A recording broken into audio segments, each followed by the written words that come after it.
Juliette, first, I just want to get your reaction to this breaking news that President-elect Trump intends to nominate Kash Patel to serve as the FBI director. Well, I mean, first of all, just we should note how everything has changed because of Donald Trump firing Comey. That we're now at a stage in which the FBI director, who's not supposed to serve at the whims of whatever president comes in, we sort of just Trump sort of views that as a given. It is viewed as his appointment. So whatever is happening in terms of who he chooses, the fact that this is even a seat that we're talking about shows how much Trump is planning on putting his people in. And now this gets to Patel. There's no one less. I mean, there's a lot of people less qualified to run the FBI. There is no one.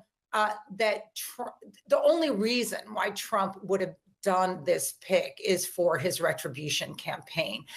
There is almost no other reason to explain this. And I know that we have to say, in terms of reporting, well, we'll see what others say, or we'll see what the Republicans do. But everyone who has followed this president-elect and who he wants to put in knows that this particular position and this particular person is being chosen for what is essentially the retribution campaign. And that means a couple of things. It will mean the lack. It's not just who they go after. Let's start with who they don't go after.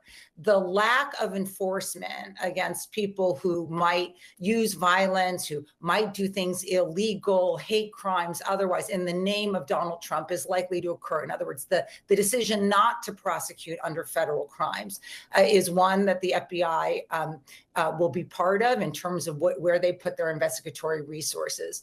More importantly, of course, is the people presently in the DOJ who are looking to see whether Trump is going to go after them can assume that the FBI will start investigations, including his President Biden's own family members.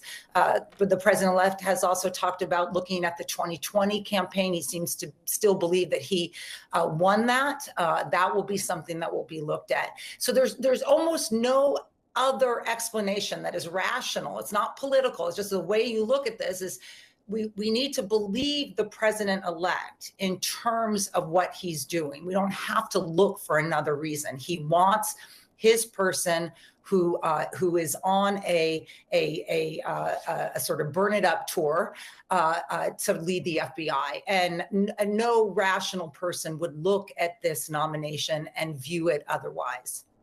And Juliette, I just want to read, this is a transcript from what Kash Patel said earlier, just a little bit ago, a few weeks ago. He was saying, he was on Steve Bannon's podcast, and he said, I think we can play it. Actually, we have it. Let's listen to it. That's better than me reading it. We will go out and find the conspirators, not just in government, but in the media. Yes, we're going to come after the people in the media who lied about American citizens, who helped Joe Biden rig presidential elections. We're going to come after you. Whether it's criminally or civilly, we'll figure that out. But yeah, we're putting you all on notice. Yeah. Now, Juliette, in terms of, again, as I said with Elena, you have to be Senate confirmed. There are steps between now and him becoming the director. However, if he were to be the director, what kind of levers can he pull, and how much power do you have as the director of the FBI to execute a plan like that? Well, I mean, just look at Herbert Hoover. I mean, it was a tremendous amount of investigatory powers. There are laws to check this, but you can go after your political enemies, as Hoover did against the civil rights movement. You can try to get wiretaps or whatever else based on investigations against your alleged political enemies or even the media. Look, we have a lot of checks in place now, right, in terms of what the FBI can lawfully do. Those checks will not work against an FBI director who is essentially hell-bent on what we just heard him say on the podcast, to go after the political enemies of the president. So basically what's happening now, and just to remind people what the FBI generally does, right, it's federal crimes. It is everything as, boring cases like, I don't mean that, but antitrust civil cases, cases that are, about regulations and finances, all the way to hate crimes. And then, of course, to national security issues. All of those require resources and focus by the director of the FBI. The FBI chooses where to put those resources and also can choose where and how to begin investigations.